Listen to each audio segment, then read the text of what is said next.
Like you must have a business card. Oh, well, yes, I do. Thank you. You do? At 13, you have your own business card. Okay, that's a nice start. I'll get in touch with you later. Sure. What do you do? Oh, well, mainly, I like to call myself a software and cognitive developer because I love developing with cognitive computing and artificial intelligence. I am an algorithmist. I love working with, designing, and implementing algorithms. I'm a keynote and TEDx speaker. I'm an author. I've written a book, and I'm working on another one about IBM Watson. And, of course, I'm also an IBM champion for cloud and honorary IBM cloud advisor. Where did Hang I on go a second. wrong? Someone just get me the flannel card down. Do you go to school? Well, I'm currently homeschooled in grade 8, going to grade 9 now. Wow. Okay, so your bright artificial intelligence is taking over the world. Is that fair to say?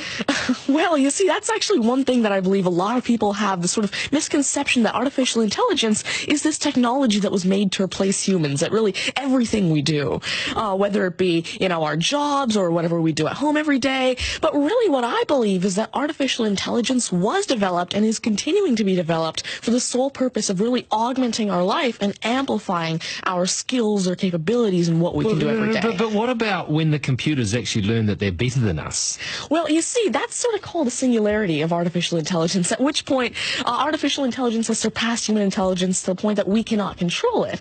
But really what I believe at this point, artificial intelligence, I won't go into the details right now since we're limited on time, but the thing is right now, artificial intelligence itself as a technology is so foolable and so primitive that either A, we won't reach that singularity point, or B, if we do, it's a very long ways off. Do you understand that, Mark? No. I couldn't. I wanted to take notes for the exam at the end of it. You lost them in the first sentence. Could I perhaps offer you a golf ball? There you go. Thank you very much. You do this YouTube channel, which you teach people. What is that all about, and who is your target audience? Yeah, sure. Now, I actually have a YouTube channel called Tanmay Teaches that I've been running for around 6 years now, and it has over 144 videos and now 22,000 subscribers. And so on it, I love to teach about computing, really programming, these algorithms that I develop, machine learning especially, math, science, and especially technologies like IBM Watson. Because, of course, I like to share my knowledge because I realize that there's this lack of resources for people to learn about technologies like AI, which is why I absolutely love sharing my knowledge through, of course, these YouTube videos, the books that I'm authoring, the keynotes that I have, and really Watson comes in here in such a great way because Watson allows me... What's Watson?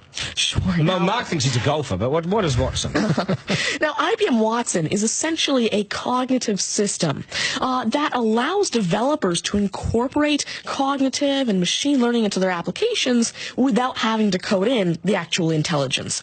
And what this means is that, of course, right now, really one of the main reasons developers aren't incorporating more machine learning into their apps is because it's so hard to do. It's really difficult to incorporate intelligence because... Has the I'm going to just take this somewhere else, this interview. Has the Homeschooling Association of the World got hold of you as their front person? Well, there is actually a Homeschooling Legal Defense Association, I believe, HSLDA in Canada, and I actually had a keynote for them last year in Niagara Falls. You're the poster boy for homeschooling, aren't you? Well, I did have a keynote for them, and I talked a lot about the advantages of homeschooling and why it's great for kids who want to go into different and really targeted subjects. Okay, I want to get right down to business now. When did you realise you were bright and smart, and smarter than most? Well, I originally started coding when I was 5 with simple languages like Fox Pro and Batch. But eventually, at 9 years old, I had my very first iOS app accepted into the Apple App Store called T-Tables. But did your mum and dad do something to you between 0 and 5 that plugged you into the wall? What did they do to you at 5? You were Are you smarter than your mum and dad, by the way? Already? Well, I have. My dad used to work as a computer programmer, but he used to work with simple regular programming languages like Fox Pro, Batch, a little bit of C, etc. But you see, now I'm really interested in artificial intelligence and how it can actually be implemented on all these different platforms. You'd be a nightmare to teach. You'd be an absolute nightmare to teach, wouldn't you? Because you'll be smarter than the lecturers. I never want to get in an argument with you, ever.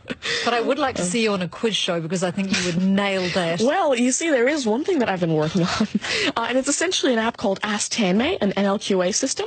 And so essentially, it's a system that can take your natural language questions and answer them for you using Watson and artificial intelligence. And actually, the original reason why I made Ask Tanmay, there's an Indian version of the Who Wants to Be a Millionaire show called KBC, which I originally wanted Ask Tanmay to play. So that actually ties in quite a bit with what I wanted to do. It's nice to see you. Do you get because you're homeschooling? you wouldn't go to school dances and things like that, would you? School socials and things? Do you Oh, well, I actually used to be regularly schooled until grade 6. Right. Then I became homeschooled, and so, of course, I still do have my This is friends still from a school. victory for public schools. Take that golf ball Yep.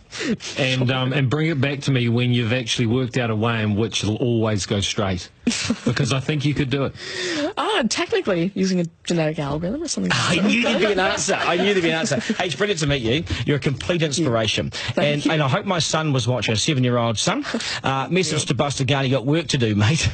Do your homework, and we've got to sharpen things up. Nice to see you. Thank you very All much. the very best. Thank You're you. amazing. Thank you. You're amazing. Okay, news is next, and then we are joined by today's panel, which won't be as smart as this guy, but they'll still be good, and we will head back to the beach as well for a game of 9 and 10. So much pressure now on the contestant in 9 and 10 just to rip through it and get it right. It's coming up after 8.